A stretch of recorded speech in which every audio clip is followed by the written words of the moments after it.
indikator 27.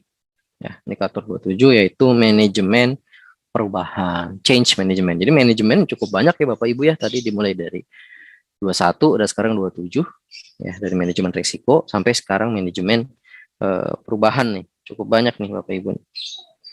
Oke,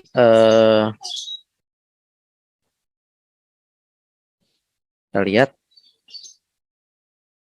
manajemen perubahan. Manajemen perubahan ya intinya apa sih? Ya segala sesuatu di dalam SPBE itu kan akan berubah ya Bapak Ibu ya. Bahkan untuk mencapai level 5 aja udah harus ada tindak lanjut. Itu ya enggak? Jadi kalau kita balik lagi tuh ya manajemen perubahan ya ini suatu keniscayaan gitu yang memang harus ada gitu di dalam SPBE ini ya Bapak Ibu ya. Oke, dan di sini ada prosesnya dimulai dari perencanaan, analisis, pengembangan, implementasi, pemantauan, dan juga evaluasi terhadap SPBE.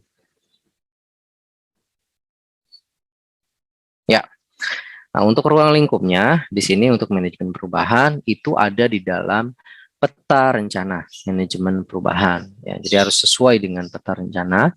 Kemudian yang kedua harus dilaksanakan berdasarkan pedoman manajemen perubahan. Nah, untuk pedoman manajemen perubahan ini sudah ada dari Kemenpan RB, Bapak Ibu nanti bisa menyesuaikan ke sana ya untuk pedoman manajemen perubahannya. Untuk muatannya sendiri, manajemen perubahan itu di sini sudah tertuang Bapak Ibu, yakni dimulai dari aplikasi SPBE, proses bisnis, data dan informasi, infrastruktur, layanan, dan juga keamanan. Jadi ini muatannya ya, muatannya itu ternyata sudah diatur Bapak Ibu ya, dimulai dari aplikasi sampai keamanan SPBE. Jadi hal-hal yang Bapak Ibu atur gitu di dalam proses manajemen perubahannya gitu. Nah, kemudian proses manajemen perubahannya sendiri ya kita lihat di sini dimulai dari perencanaan. Jadi sebenarnya ini sih a whole apa namanya common management process tapi plus plus gitu Bapak Ibu ya. Jadi ada perencanaan, analisis ya kan. Kemudian pengembangan ya, implementasi, pemantauan dan evaluasi terhadap SPBE. Ini kan sebenarnya kan general management gitu ya. Dari perencanaan, analisis, pengembangan dan juga implementasi. Kemudian ada skala penerapannya gitu sebagian atau seluruh, dan di sini juga kami merekomendasikan Bapak Ibu untuk membentuk satu struktur ex officio manajemen perubahan SPBE yang terdiri atas pimpinan manajemen perubahan PMP, komite manajemen perubahan KMP, serta unit pelaksana manajemen perubahan dan juga agent of change atau agen perubahan.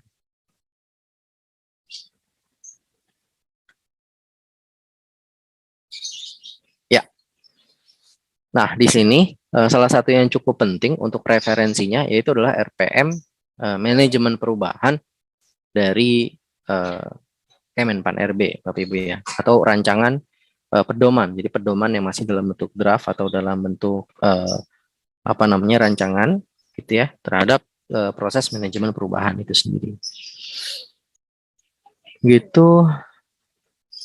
Nah, ini coba kami buatkan visualisasinya nih untuk memudahkan Bapak Ibu sekalian.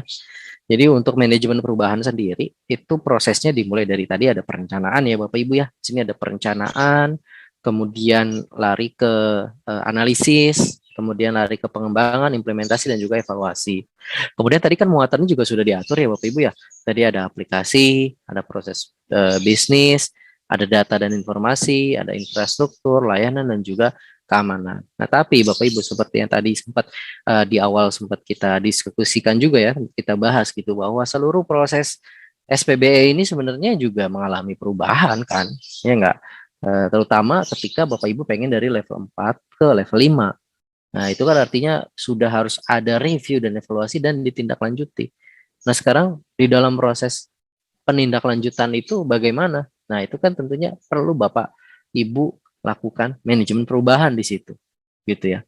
Perencanaannya gimana menuju perubahan, analisisnya gimana, gitu kan. Apakah nanti misalkan ada hal-hal yang bisa justru menjadi kurang kontraproduktif ketika dilakukan perubahan. Apakah perubahan yang disusun itu memang benar-benar perubahan yang baik atau justru sebenarnya perubahan yang kurang baik gitu Bapak Ibu. Nah, itu kan di situ ya. Nah, di sini makanya apa namanya itu proses analisis. Nah, dari situ kemudian nanti Bapak Ibu kembangkan gitu proses perubahan tersebut, implementasi dan juga Bapak Ibu evaluasi. Mengenai muatannya sendiri, nah karena tadi untuk di semua indikator itu ada, sehingga di sini kami juga ya untuk muatan-muatan seperti aplikasi, proses bisnis data, infra dan layanan keamanan, ini bukan sesuatu yang sifatnya terbatas ya Bapak Ibu ya. Jadi tidak terbatas pada segi enam luar ini nih Bapak Ibu. Aplikasi, proses bisnis, data dan informasi, infra, layanan keamanan itu tidak terbatas pada itu, gitu ya. Namun kita juga perlu melihat konteks dari sisi indikator SPBE ini Bapak Ibu. Indikatornya gimana? Nah, indikatornya kan di sini ada berapa sih? Ada berapa ini ya, kita lihat ya. Kebijakan internal, perencanaan strategis, TIK, penyelenggara, penerapan manajemen, audit TIK, layanan pemerintahan, layanan publik gitu ya. Ada 8 ya Bapak Ibu ya, 8 aspek ini. Gitu. Jadi selain yang tercantum di dalam segi 6 yang luar ini, kita juga perlu melihat kepada aspek-aspek SPBE Bapak Ibu. Nah, jadi itu bukan sesuatu yang terpisah, melainkan yang memang itu harus dilakukan secara keseluruhan gitu ya Bapak Ibu ya. Nah, ini mengenai apa namanya pemenuhannya ya, level 1, level 2, level 3.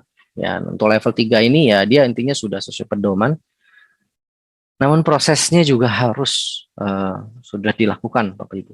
Perencanaan, analisis, pengembangan, implementasi, pemantauan dan evaluasi. Itu juga seharusnya sudah dilaksanakan. Berikutnya, oke, untuk level 4 sendiri. Nah, untuk level 4 sendiri di sini cukup berbeda ya Bapak Ibu ya, karena di sini bukan berdasarkan apa namanya pengembangan strategi gitu ya. Nah, tapi di sini kalau kita lihat pelaksanaan manajemen perubahannya telah ditetapkan kepada seluruh unit kerja serta dilakukan review dan evaluasi seperti itu. Nah, kemudian untuk level 5 sendiri itu adalah adanya satu perbaikan terhadap hasil review dan evaluasi manajemen perubahan ini. Nah, ini contoh peta rencana manajemen perubahan, Ibu ya.